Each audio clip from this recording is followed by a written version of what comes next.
For today's video mga kakumander, may mga pahuli naman ng ating mga magigiting na mangingisda dito po sa Masalisi mga kakumander. Nagpapagpag na naman sila ng isda mga kakumander. Kung tawagin dito ulit sa amin, paulit-ulit na lang itamban. Mga kakumander, tamban yan. Ng uri ng tamban yan ay manamsi mga kakumander. Kaya maganda sa bintahan pag sariwa ito mga kakumander. So ayun mga kakumander, ang video natin ito ngayon mga kakumander kung paano at kung sino ang kumukuha ng isda kapag halimbawa tapos na nilang ipagpag yan mga commander. Eh mga commander, patuloy na nagpapagpag ang mga mangingisda dito sa amin kung saan si Oweng, kung napapansin nyo yung bata na yan, siya po ay nagsasalo ng isda para hindi bulok, hindi mabulok talaga, hindi malamog. Ang lamog sa amin ay hindi yung lalambot yung laman ng isda. Kaya ang ginagawa ng mga isda dito mga commander, ayun, habang nagpapagpag yung pinapagpag yung labat ay sinasalo na ng tao. Yung isda sa baba. Ay mga kabandar, tapos na pala silang magpagpag. Ayun, napakabilis naman magpagpag. No? Sabi ko nga sa kanila kanina dyan, baka yung isda ay malusbot. Malusbot o mag-awas doon sa screen mga kakommander. Mga commander, yan si Pare Clen, shout out, no? Pare Clen, shout out sa'yo. Pasok! Ayan mga commander, tinatapos na nilang likumin o ipunin yung isda dyan sa screen at ilalagay yan dyan mga kakommander dyan sa tickles. Mga commander, ang tawag pala sa lagayan na yan na parang yantok o parang di ko alam kung uri kung anong yantok, basta yan ay tickles ang tawag dyan mga commander sa lagayan ng isda na mga commander. Ano ba ang tawag sa lugar nyo yan mga kakommander, o diba? Yun, no? Yung ayun, nilagay na po yung isda doon sa tikles. Hawari ko po yung mga 30 kilos po yan yung nilagay na yan sa tikles mga ka-commander. So medyo malaki-laki na rin yan. Ayan mga commander, ayun no, talagang tinaktak pa doon sa tikles yung screen para siguradong nandoon lahat yung isda no mga ka-commander. Ayan mga commander, o diba? Ang daming huli. Yan, shoutout nga pala kay Joben Taiko Ben. Hindi kita na-chat kanina, may mga pahuli ang mga bakulong dito. Ayun. So, ayan, naghihintay na po ng mabigyan ng isda yung mga magtutulong o yung mga tumutulong sa pagpagpag ng isda dyan sa lambat. So, ayan mga commander, ganyan po kabayat ang mga mangingisda dito sa amin. Papagpag ka lang, may ulam ka na, may isda ka na, di bale, kung halimbawa na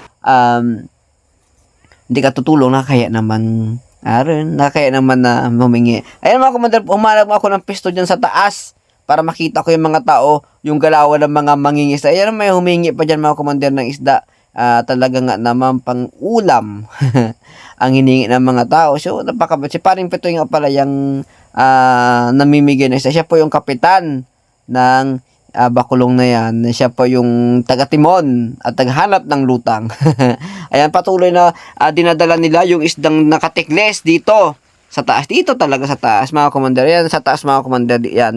Yan. Yan po si Wolmat. Bali dito na sila sa taas mga commander. Ayan mga commander, kinikilo na ni Ate Ineng. Yung Ate Ineng po yung asawa. Siya po yung may-ari. Sila ni Kuya Ansel mag-asawa. Sila po yung atid ko. Ayan, inaanak ni Papa, si Kuya Ansel. Ayan mga kakommander, diba? Ayan, kinikilo na nila Ate Ineng yung isda na yan na huli ng bakulong nila.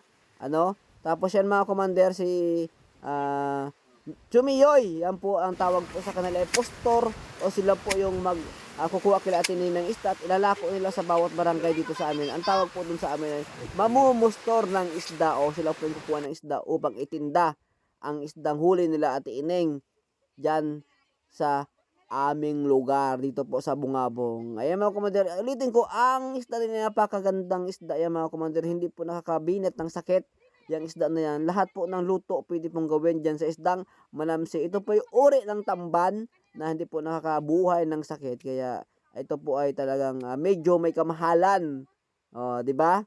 Ayan, pinapatitas pa nitiin yung yung tubig dun sa plastic kasi nga, di ba, lugi naman yung mamumustor kapag halimbawa may kasamang tubig yung ikikiluhin, di ba? Dinidrain pa nila yung tubig mga commander para ayun, hindi malugi yung magpupustor o yung maglalako na isda. Ang tawag nga pala sa magpupustor dito sa amin, ang tawag pala sa Tagalog noon ay maglalako. Yun, fish vendor sa English.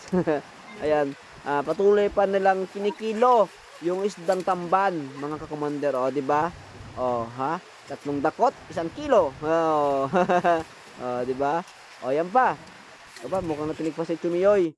Ayan, sa lahat po ng mga gustong bumili ng isda diyan kay Chumiyoy, yan bili po kayo diyan ng isda. Siya po yung naglalako ng isda. Along po sa Bungabong lang po, Bungabong nga lahat po ng barangay sa Bungabong. Ay Chumiyoy oh, inilagay niya na sa Mercedes-Benz niya. Mercedes-Benz.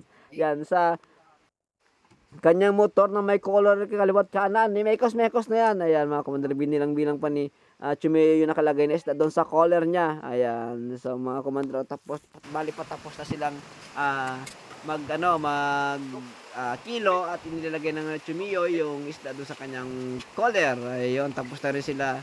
Ayan, tapos na rin yung mga babae maglagay ng isda doon sa plastic para kiluhin mga ka-commander. Eh mga commander, oh, 'di ba? Oh, patapos na ang diskartihan kapag kilo ng isda. Ayun, binilang ni Chumiyoy at sabi ng Chumiyoy diyan, may kulang commander. Kita-kita mo sa video, may kulang. So may kulang pa nga naman. Kaya yun na, humingi pa sila ng kitinding. Kasi dito sa amin mga commander, pag ikaw ay mangingisda at mamumustor, ang 10 kilo ay mayroong 1 kilong Prosecco. Ayun. Sige, Chumiyoy, larag ka na. Paris na yung postor. So, kung nakaabot ka sa video ito, paki-share, paki-like at paki-comment naman po. At maraming salamat po sa inyo ha, mga ka-commander.